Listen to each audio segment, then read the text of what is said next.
Hello everybody, this is Starman and welcome back to Let's Play Gabriel Night, the 20th Anniversary Edition. Well, last time you remember, we pretended to be a priest to get some information out of an old lady and got a mold of a bracelet for our trouble. We met the woman of our dreams in the cemetery and grilled a local gravedigger about the voodoo practices at the local cemetery. And we've asked Grace to research that pattern that we found a bit more. And I cut things short because we were... What's up? Getting close to the half-hour mark, and this isn't going to give us anything useful, but it could be funny. Does the name Ogun Badagri mean anything to you?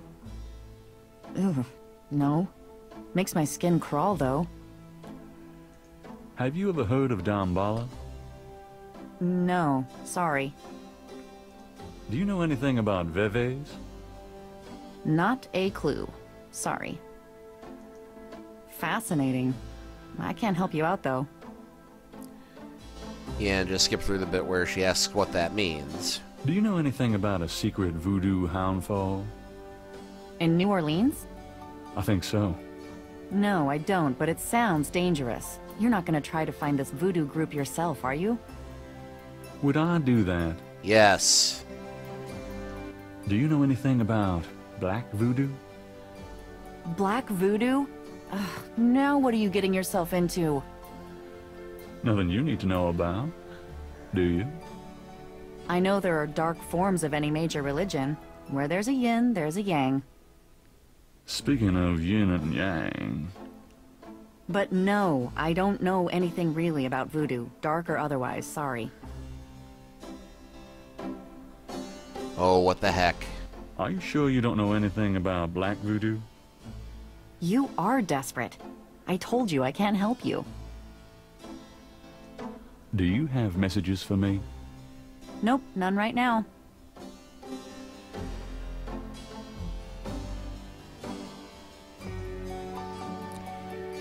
Okay, and there was one thing on our to-do list for today that I forgot about.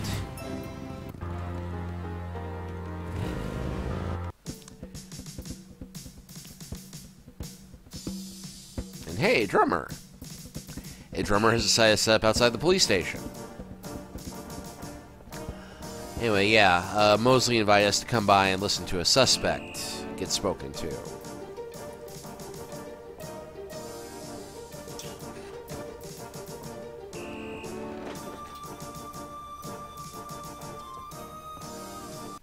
You! Give me back my badge! Now, Knight! Sure. Thanks for letting me borrow it. Yeah? You borrow it again, and you're history. Now, about today. Glad you made it. It'll give you a feel for how I am in action. You know, handling suspects, that sort of thing. I'm sure it'll be invigorating. Who is this guy, anyway? Calls himself Crash. He's been an informant for us before, mostly helping us bust small-time pimps and dealers trying to break into the territory. He's been staying invisible during these murders, but we picked him up this morning at Jackson Square pushing coke. He knows something. Call it detective's instinct. Detective's instinct. Got it.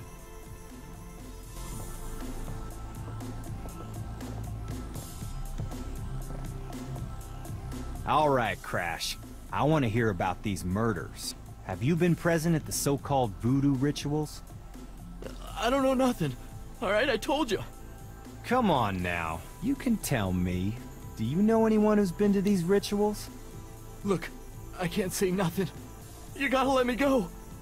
Relax. No one knows you're here. The men who picked you up were in plain clothes. Plain clothes? Like you could fool them. They know I'm here. They've got ears all over the city. They know everything. Who are they, Crash? Are they the ones doing the murders? Let me go. If you're so worried about being detained, start talking.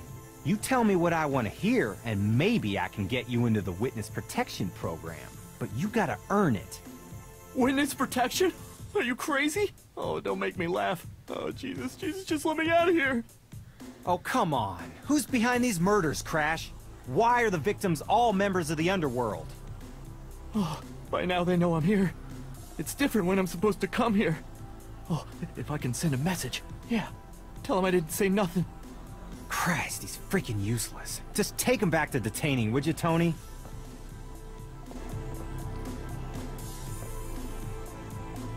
I tell you, times like this, I'd kill for truth serum.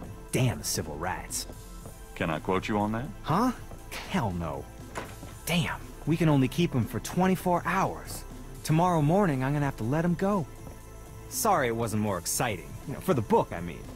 Hey, maybe you could punch it up some. You know, what do they call that? Fiction. That's it. It certainly is. I'll see what I can do. Alright, well, with that done... It's getting late. Gabriel decides to go home for the day.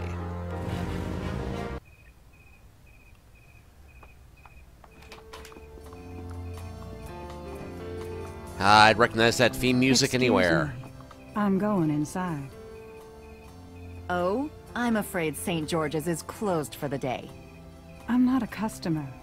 I'm here to see the owner. Why don't you just leave your name and number with me, and I'll tell him you stopped by. Listen, if Gabriel is here, he'll want to see me. Is he? Here? I really couldn't say for certain, but in the morning... Gracie, say goodnight. She just disappeared and reappeared outside and disappeared again.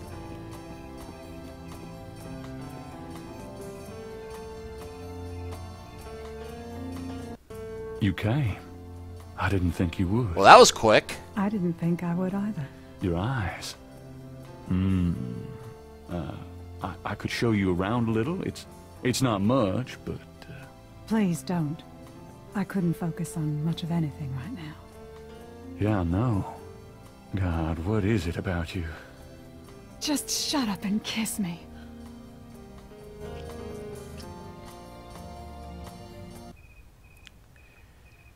And good news is no nightmares tonight because we're not doing a lot of sleeping.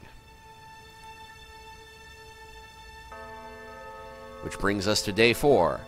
I spoke to one who smelled of death. He gave to me his ears, and crosses that were marked were made into a veil of tears.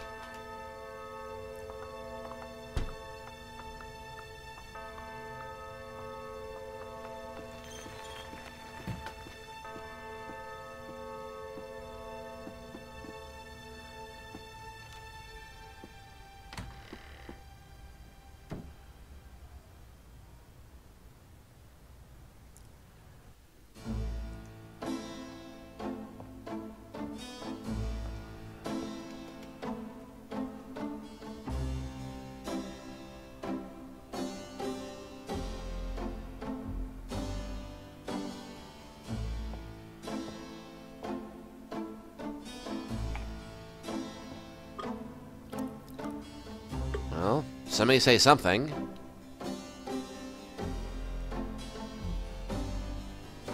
You're not speaking to me this morning? Don't be silly. I just have nothing to say. Have it your way. Just gonna sip my tea. Do. Have you noticed this guy outside the shop?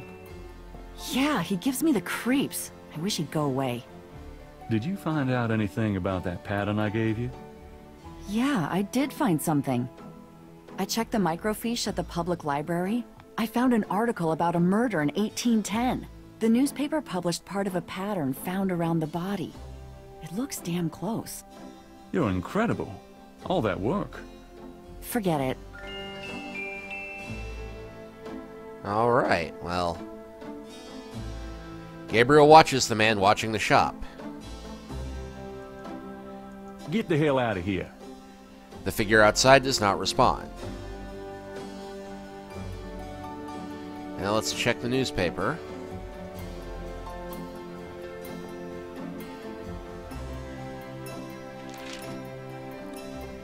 Case closed. Voodoo murder solved.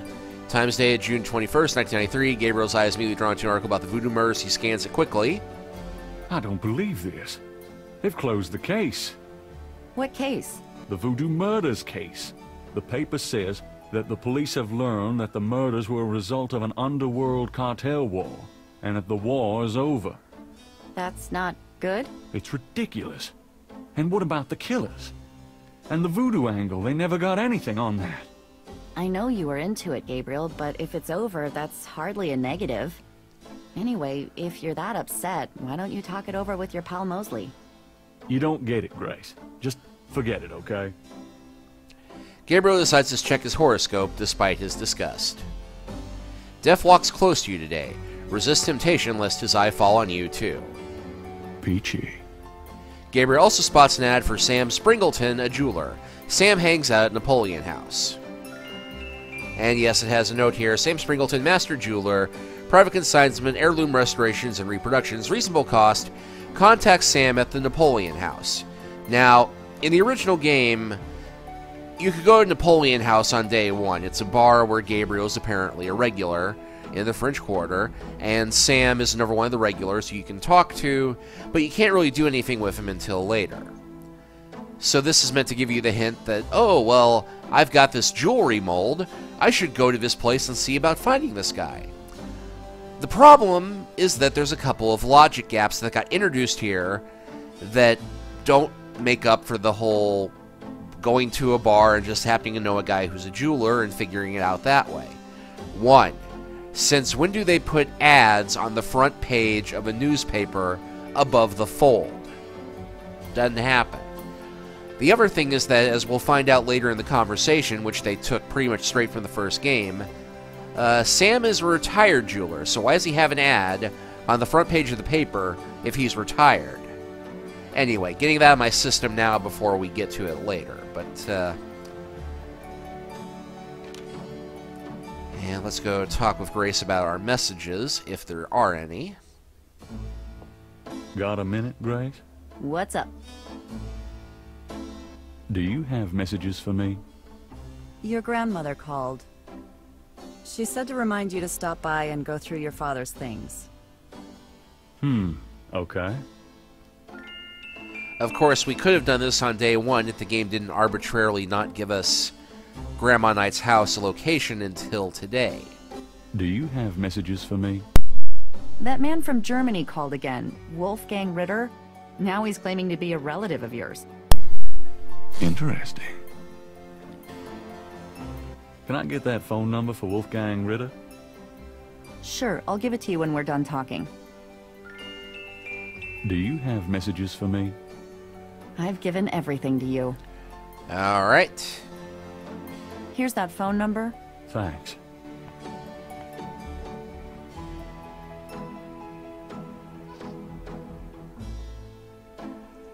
Okay, so now we have Wolfgang Ritter's phone number. Written in Grace's pretty scrawl. Check out the voodoo article. Newspaper clipping from the year 1810. The newspaper clipping describes a ritualistic murder in Congo Square. It includes a rough sketch of a pattern found around the body. The sketch is very similar to the reconstructed Veve.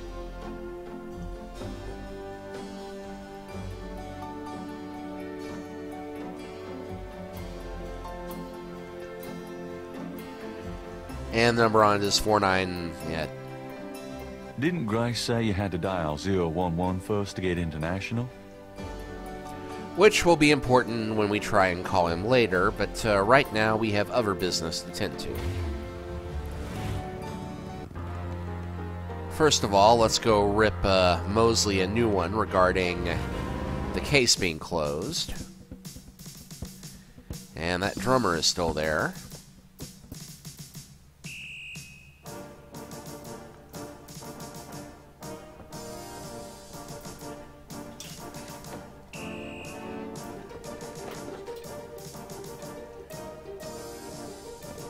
Knight, hate to tell you this, but you're out of a book.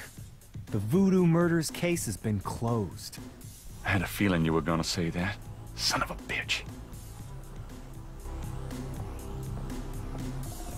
Now we got a much more intensive high-action music theme for Mosley's office than that womp womp womp womp womp womp tuba march that we had earlier. I have to tell you, Bud, I'm pretty pissed off about this case being closed. You guys are making a big mistake. Hey, I'm not any happier about it than you are, Knight, but I've got my orders.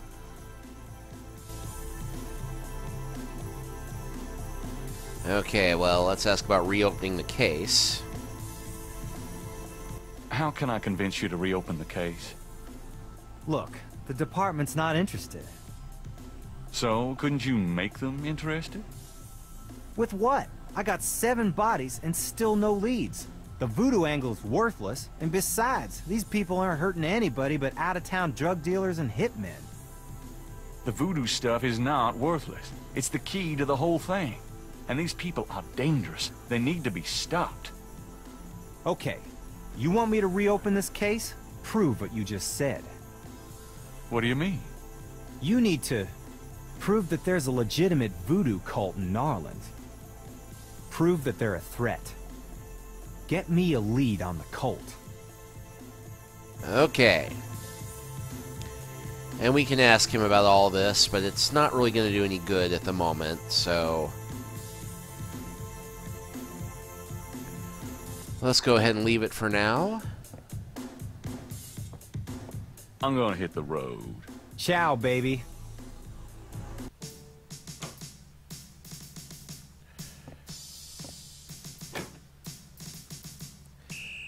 So let's be a good grandson. And go visit our grandma. And there we go.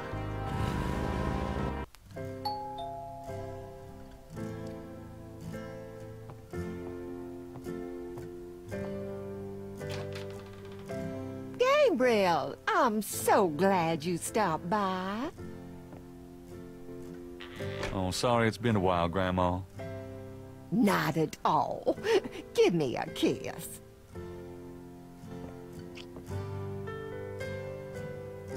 Now, come on, sit down. Tell me how you're doing.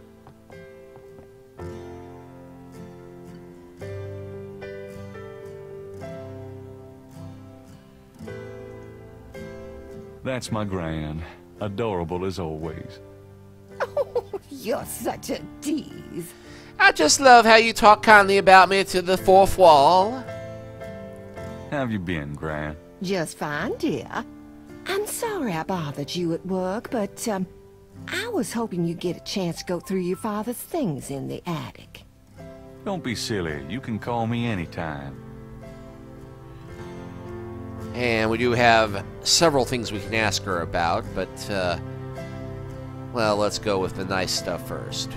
You know, you get prettier every time I see you. Oh, you. Have you baked any of your incredible molasses pies lately? No, dear. But you let me know when you want some and I'll whip up a half a dozen. You've lost weight. Are you courting a new man? Oh, Gabriel, don't be silly. You know there'll never be anyone but your granddad for me. Your hair looks very pretty today, Gran. Well, thank you, dear. So did... well, you've always had such nice, thick hair, Gabriel. You know, I always tell people that my Gran is the prettiest grand old belle in the city. Oh, dear. You shouldn't talk so. And you do get an achievement for being a grandmother's boy and being properly respectful of your elder. Tell me about yourself. Me? Surely you have something more interesting to talk about. No, come on, Gran. Oh, all right, dear. What do you want to hear? And this is honestly a very sweet story, and one thing I don't like about the remake is you have to wait until this point to get this interaction between Gabriel and his grandmother, because it really does show a softer side of the guy, because as we've seen, Gabriel is a lecher, a pervert, and, you know, womanizing asshole who robs churches to get what he wants, but he is good to his grandmother. What do you do all day? You know how I love to knit and work in my garden. I also take long walks. It's the only way to keep an old bottle like mine from stiffening up. You're not old. Oh, don't be foolish. I'm older than the hills. Tell me about before you met Granddaddy. Well, you know I was born Rebecca Wright. My daddy owned a lot of land outside of town.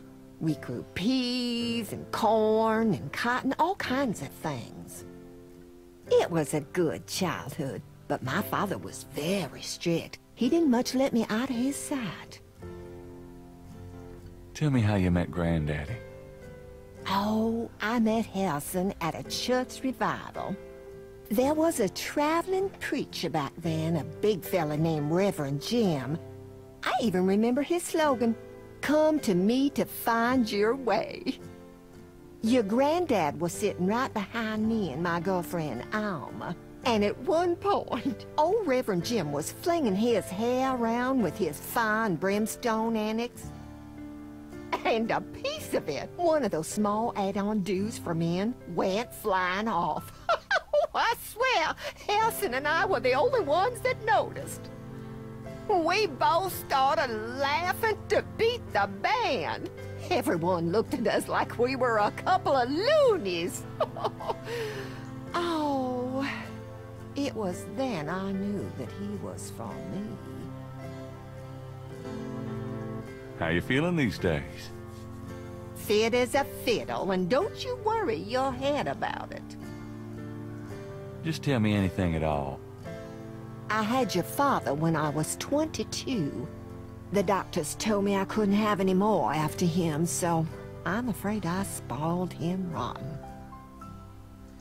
Just tell me anything at all. I hate to admit it, but I was a jealous little thing when your granddaddy and I were younger. I loved him so ferociously, and he did attract the eyes of the ladies whether he wanted to or not. Just tell me anything at all. I get lonely sometimes, but I have lots of girlfriends in the neighborhood. I call one of them if I'm feeling blue. Just tell me anything at all. I wish you'd settle down and give me a great-grandchild. Oh, Gran. Just tell me anything at all. I never loved any man but your grandfather. And I never will. Oh, nothing. Never mind. All right, dear. Let's go to the Knight family. Tell me about our family. Who would you like to hear about? Your granddad, your father, or your mother? Tell me something about Granddad. Your granddad immigrated to America when he was 21.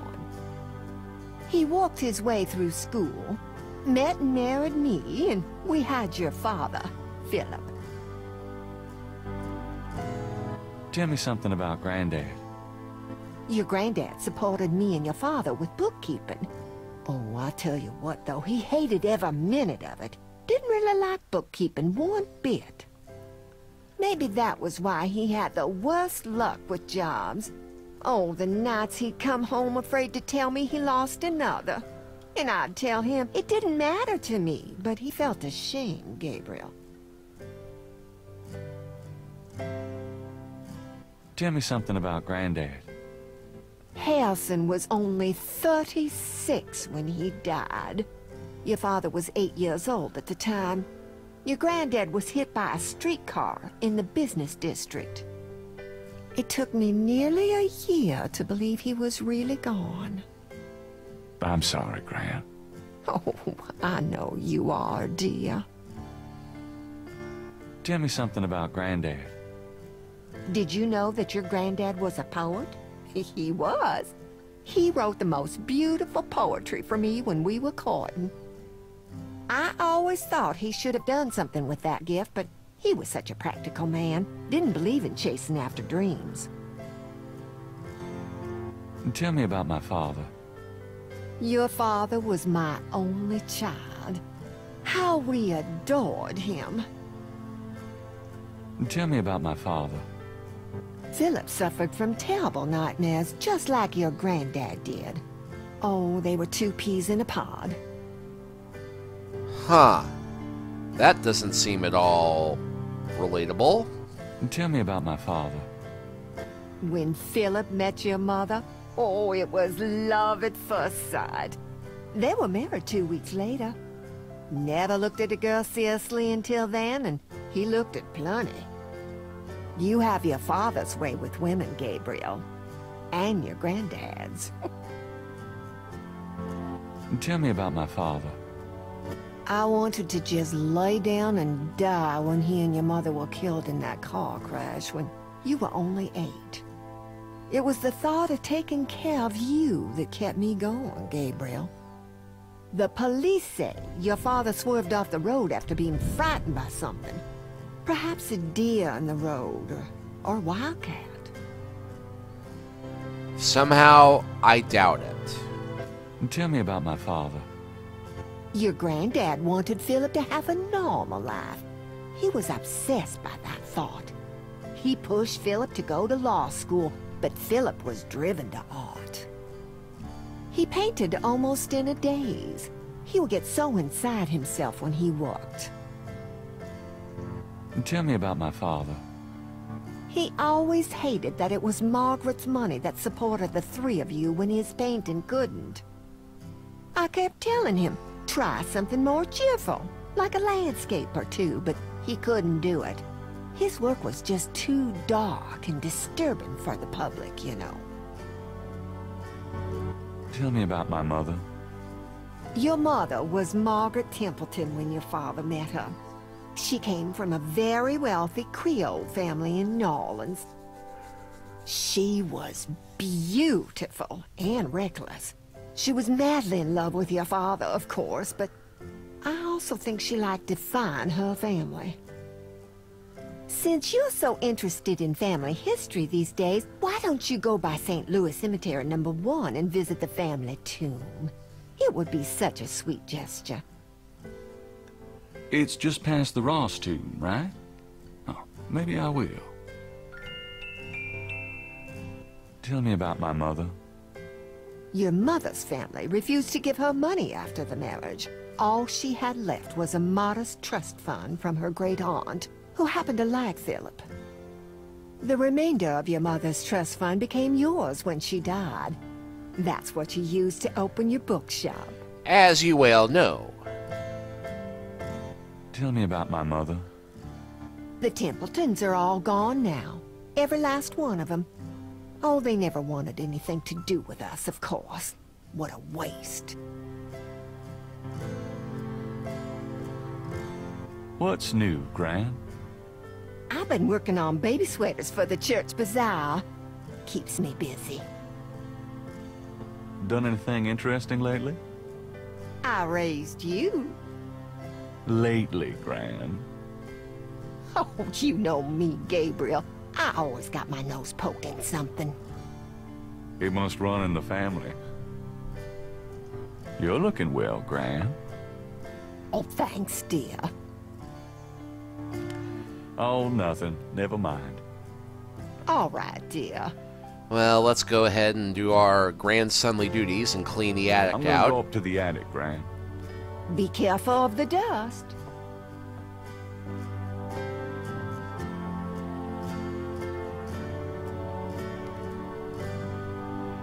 And I have no idea why the Christmas lights are plugged in. Gabriel has seen these ornaments every year at Christmas for as long as he can remember. I think I'll leave that up here. Hey, wait a minute. I think I'll leave that up here. Turning his head around a fair bit to look at that. Lady's hat from the 1920s. From Gran's Virginia Woolf period. These old picture frames have been up here for years. Sewing form. It's an old dress dummy that Gran had in her sewing room years ago. My first impression of the female form. Do I really look that desperate? Yes. I think I'll leave that up here. Whoa! Did you all just see that?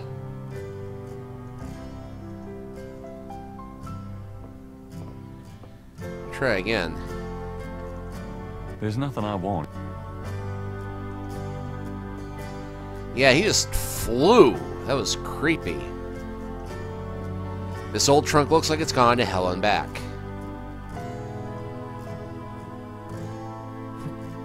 There's a lot of Granddad's old stuff in here. Might be something interesting. Well, let's see. Letters.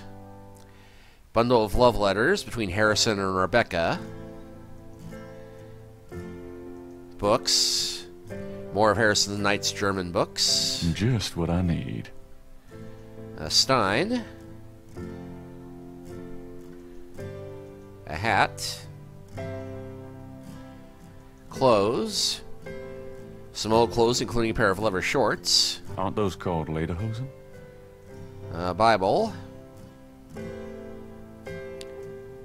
A wallet. A cross.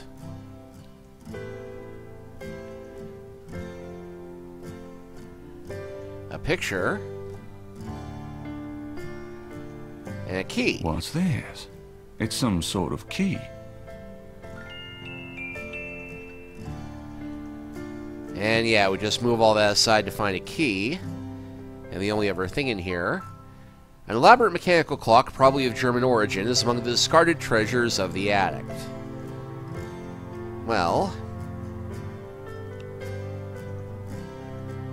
I think I'll leave that up. yeah, we can't pick it up, but we can look at it. And you'll note there is a keyhole on the side. Now, as for what we're supposed to do with this, well, you remember that poetry book we found that mentioned the 3 and the dragon? Turn the clock to 3, turn the symbols to dragon, and the key unwinds the clock mechanism. Granddaddy, you old fox. A secret door is open in the base of the clock.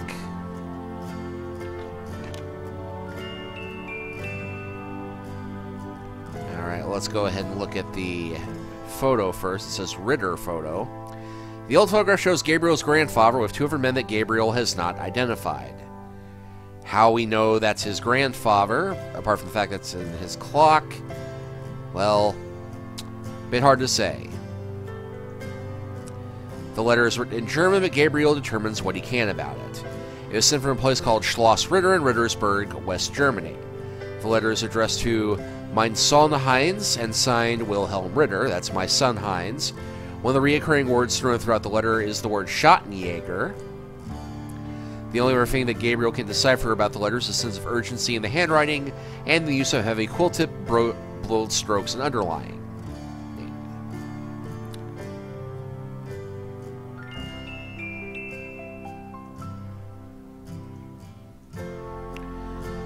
The back of the photo has the following written on it: Schloss Ritter 1925.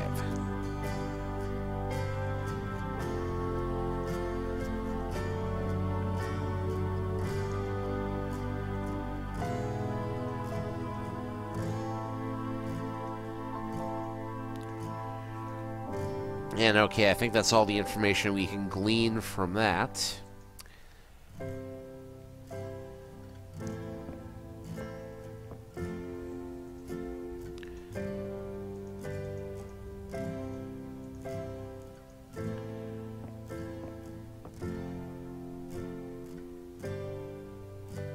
Does this mean anything to you, Gran?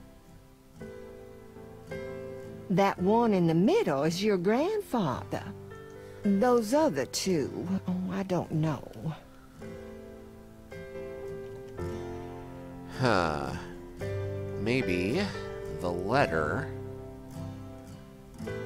Does this mean anything to you, Gran? No, dear. I'm afraid I don't speak a word of German. Well, let's ask the big Don't question. talk, Gran. Of course, my boy. How can I help? Do you know anyone named Heinz Ritter? Heinz Ritter. Oh, Gabriel. Where did you hear that name? I found a letter in Granddaddy's clock.